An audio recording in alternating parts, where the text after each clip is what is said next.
তুমি চুপ করে থাকলো, আমি তো আর চুপ করে থাকতে পারি না, আমার তো একটা দায়িত্ব। এক মিনিট দেখি একটু। তাই তোমার ভাগের কাজটা আমিই করে দিয়েছি, বুঝতে পারলে না? মানে নিখিল কোথায় সেটা পুলিশকে আমিই বলে দিয়েছি। এত বড় সাহস! ভুল করেছি দাদা, কিছু নেই। বেঈমান! কি করছিস তুই? আর লোককে ঘাস খেতে শিখেছিস জানোয়ার! আমি বেমানি করেছি, নিখিলের ব্যাপারটা চেপে রেখে সাহেবদের সঙ্গে তুমি করেছো, ভালো করোনি। মেয়ের শ্বশুর বাড়িকে বিপদের হাত থেকে বাঁচানোর জন্য যা যা করণীয় আমি করেছি রে অমর, কিন্তু তুই আমাকে না জানিস যেটা করেছিস সেটা তার কোনো ক্ষমা হয় না। কাল সকালে নিজের বউ বাচ্চাকে নিয়ে দূর হয়ে যাবি বাড়ি থেকে, বুঝলে? না হলে কি করবেন দাদা?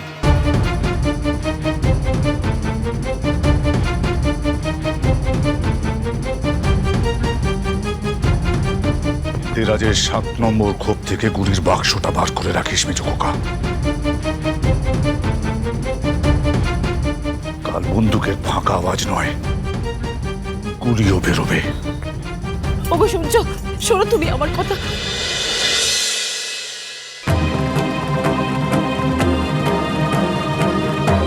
কিন্তু কাল সকালটা যে তোমার না,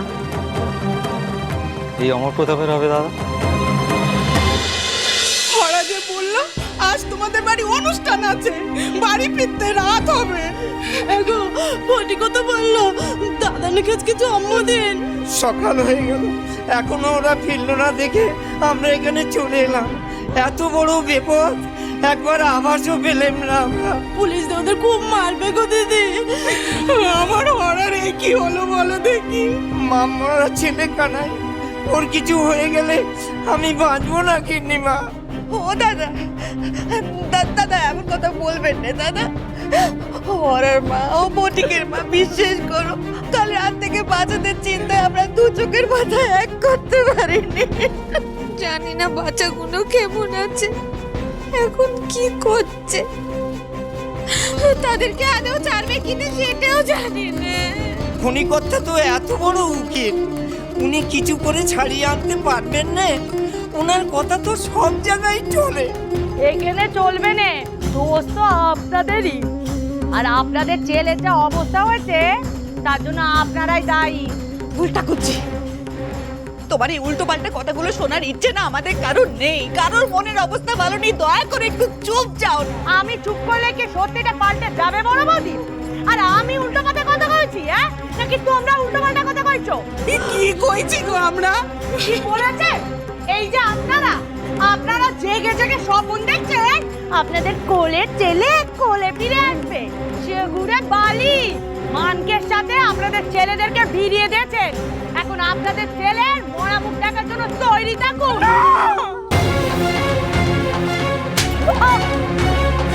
মুখ পুড়ে কাল থেকে কয়ে যাচ্ছি, বন্ধ কর বন্ধ কর।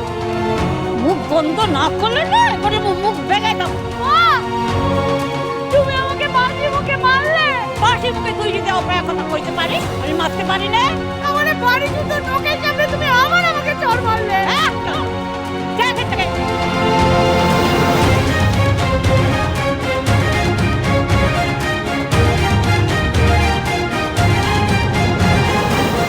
মনকে আপনারা শক্ত করুন। বিপদ যখন সবার হয়েছে, উদ্ধারে সবাই একসঙ্গে পাবে। ফোনে আমার ঠিক ব্যবস্থা করবে। না মা, আপনার ছেলে এত নাম করা উকিল হয়েও যখন আমার বাচ্চাকে সারা রাতেও ফিরিয়ে আনতে পারেন, তখন আমি নিজেই আর থানায় যাব। ঘরে আমি হাতের ওপর হাত দিয়ে বসে থাকতে পারবো না। ঠিক বলেছিস ছোট,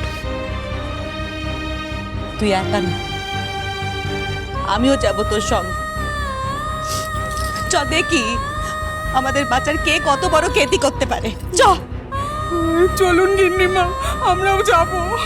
হ্যাঁ যাব, একবার চোখের দেখা তো দেখে আসতে পারবো তাদের। চলো দিদি, হয় আজ আমরা বাচ্চাদের নিয়ে বেরবো, নয় একসাথে ফাঁসির দড়িতে ঝুলে পড়বো। আদি ঘোড়া গেল তল, মশা বলে কত জল। দেখি তোমরা কি করতে পারো।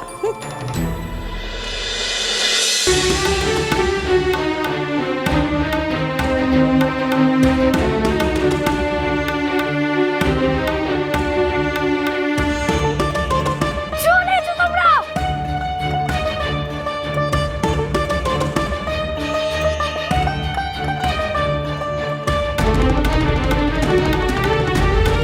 কানাইরা কোথায় করতে বসে? আমার মোড়া ঠিক আছে তো দাদা? দেখেছ আজ তোমার জন্য এতগুলো মা বাপের এমন অবস্থা হয়েছে। ওদের চোখে জলের জন্য একমাত্র তুমি দায়ী। ওকে তো দূর করে দিতে গেছিলে, ওই মেয়েকে বাড়িতে কেন ফিরিয়ে আনলে? আমি তো ওকে বলেছিলাম যে এই মুকুজ্জে বাড়ির দরজা ওর জন্য সারা জীবনের মতো বন্ধ হয়ে গেছে। সকাল সকাল কদল শুরু। না মা, আপনি বলেছিলেন ওনাকে ফিরিয়ে আনতে না পারলে মুকুজ্জে বাড়ির দরজা আমার জন্য বন্ধ হয়ে যাবে। আমরা আপনাদের ছেলেদের ফিরিয়ে নিয়ে এসেছি মা।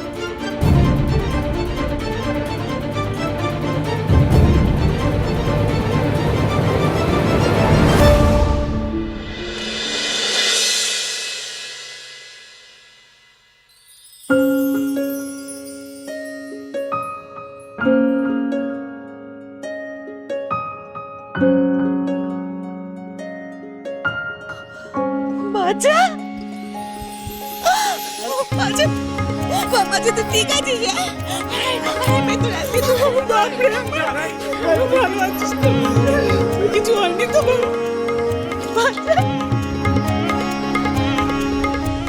কিচ্ছু হয়নি, খুব মেরেছে না? কিচ্ছু হয়নি।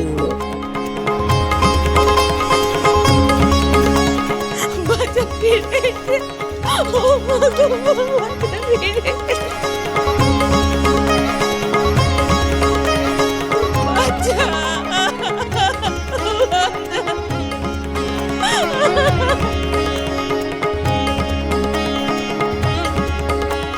দিদি কি জাদু টাদু জানে নাকি মা?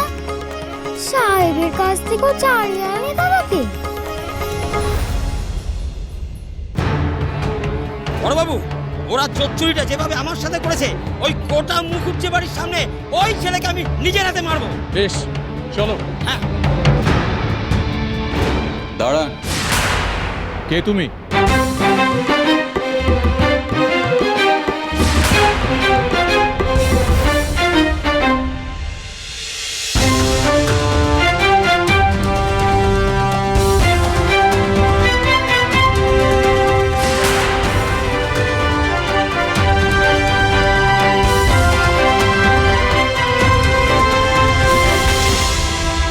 বৌমা,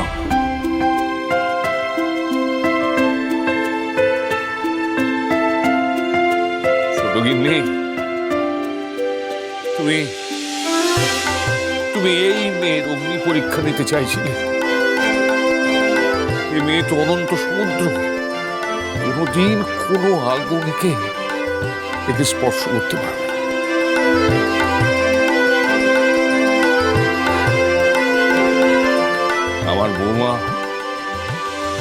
আমার বৌমা হাঁটতে শেখেনি, আমার বৌমা হাঁটতে জানে না।